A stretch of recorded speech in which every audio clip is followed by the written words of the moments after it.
I am a huge fan of the YouTube channel Majesty of Reason, a channel ran by Joe Schmid, a current PhD student at Princeton who somehow is already a published author.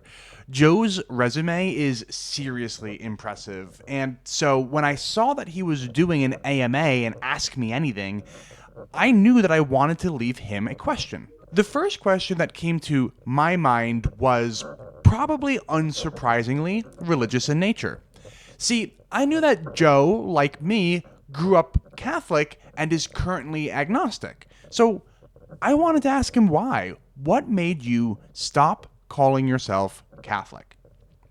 Joe answered my question during his 3-hour-long AMA, and in this video, I would like to share Joe's answer to my question, if for no other reason than I think it's super cool that Joe actually took the time to respond to me. Let's begin.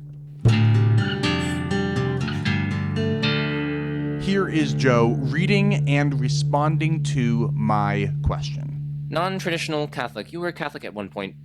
But today you're not. Was there some philosophical reason that prompted this? If so, what was it? If your reason is not philosophical, then disregard. Thanks for everything. Well, thank you. So there were all sorts of reasons. I mean, the main philosophical one was the problem of evolutionary animal suffering that led me away from theism, as well as difficulties with things like the fall, Old Testament atrocities, infernalism, and just a mounting of considerations supporting naturalism. See, for example, the work of Paul Draper and Jeff Lauder's popularization thereof. If that sounded a little short to you, it's for a few reasons, I guess. First is Joe just got so many questions. And secondly, he actually got a similar question to mine that he answered way more fully about an hour earlier in the AMA. So it probably makes sense for me to play that response here too. What are your top objections to Catholicism? Is infernalism the top one? So infernalism is certainly up there, but there are lots of others. There are, of course, general objections to theism that I find plausible, several quite powerful versions of the problem of evil, evidential arguments from religious confusion, lots of others. There are many objections to divine timelessness that I find quite forceful. There are many objections to divine simplicity that I find quite forceful and that I've published on, in fact. There are lots of I don't know if I should say lots of objections.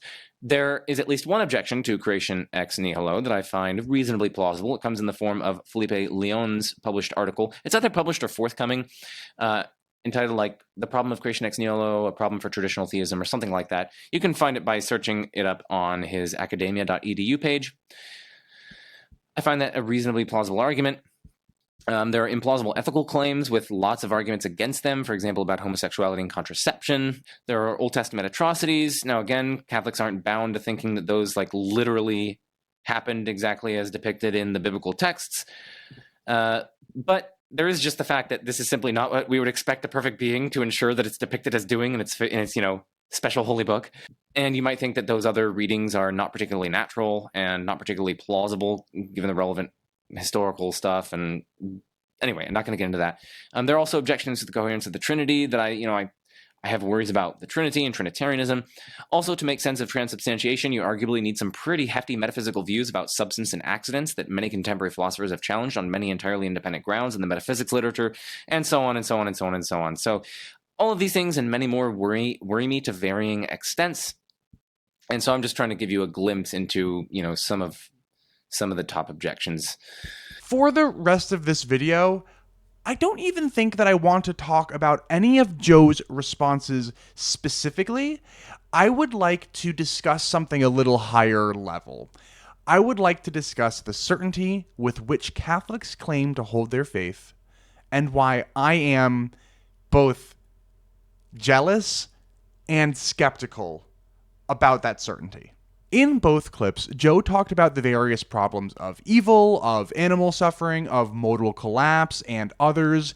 He mentioned Felipe Leon, the philosopher who is most famous for his 200 or so arguments for atheism. And again, in an effort to make a video that's actually a little short for once, I'm not going to talk about any of those problems specifically, but rather all of them together. Evidently, there are some very intelligent people, such as Joe Schmid, people far more intelligent than I am, who take at least some of these arguments very, very seriously. According to the Phil Papers survey in 2020, about 2/3 of philosophers are atheists. And look, I call myself agnostic, but only 7% of philosophers call themselves agnostic, while 19% call themselves theist. So I'm in the lowest category. I'm in the minority of the minority here. But I think that I'm justified in calling myself an agnostic in as much as I'm not an expert. All I'm saying when I call myself an agnostic is I don't know. I am not making a claim to knowledge. But the average religious person does make a claim to knowledge. When I was growing up trad, we would sometimes talk about the virtues of a simple faith. We would say that there was something virtuous about fostering a medieval form of piety in which we simply paid no attention to the Vatican. We definitely didn't get involved in philosophy. We just would pray the rosary every day, go to mass confession once a week, and that's it. But what I don't understand is how anyone fostering that medieval sense of piety, which I would argue is more common than Catholics who do read philosophy and stuff like that, how they can have any kind of certainty in something as simple as whether or not God exists, much less about whether that God is triune or whether the Catholic Church specifically is the one true church. There are simply too many variables for my cute and smooth brain to come to any kind of solid answers on any of these questions. And that isn't for lack of trying. I read philosophy. I read apologetics. I read the writings of the saints and of the church councils and papal bulls and all of that. Hopefully my channel's history demonstrates as much. And I read these things, as much as I can.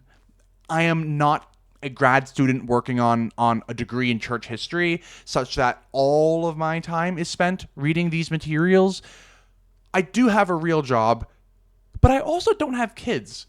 So I probably have more time to dedicate to this stuff than like a lot of other people, in their late 20s who are married. My point here is that I think that I am at least as well read as your average Catholic when it comes to philosophy, writings of the saints, papal bulls, etc. But despite me being roughly as equally well read as your average Catholic, I do not have the same level of certainty in my beliefs as the average Catholic. In fact, I feel way more uncertain about probably all of my beliefs compared to your average Catholic. Frankly, the more that I read, the more agnostic I become. And I don't understand how it is that people who read roughly the same amount as me, maybe a little bit more, maybe a little bit less, are just so certain. Again, PhDs who've dedicated their whole lives to this stuff, sure, I get it. Maybe they can be certain because they're just far more intelligent than I am. But for you guys, the people who are viewing my channel, you and I are probably roughly equally well read, roughly equally intelligent. You might have more confidence than I do if you're one of my Catholic viewers. If you are, can you tell me how it is that you have such certainty? Is it that all of these Catholics, all of these kind of average, equally well read as me Catholics has everyone had some kind of religious experience, which is just kind of cementing it for them? Like in the empirical, like, hey, no, I had this experience and now I know that, I know that God exists with as much certainty as I know that you exist, Kevin, because I experienced it with my own eyes or whatever. Is that the case? I mean, I guess that I thought that I was having religious experiences too when I was Catholic, but like looking back at it, it wasn't like religious experience. I was never seeing anything or hearing voices. I just kind of like had a peaceful feeling. Does that peaceful feeling count as evidence for you to believe? And is that what is doing it? Or are you getting something more? Like, were your experiences just way better than mine? That's what I'm interested in learning from my Catholic listeners. What is making you so certain? And is it religious experience? And if it's not religious experience, what is it? Because I'm jealous and I want to learn. Thanks, everybody.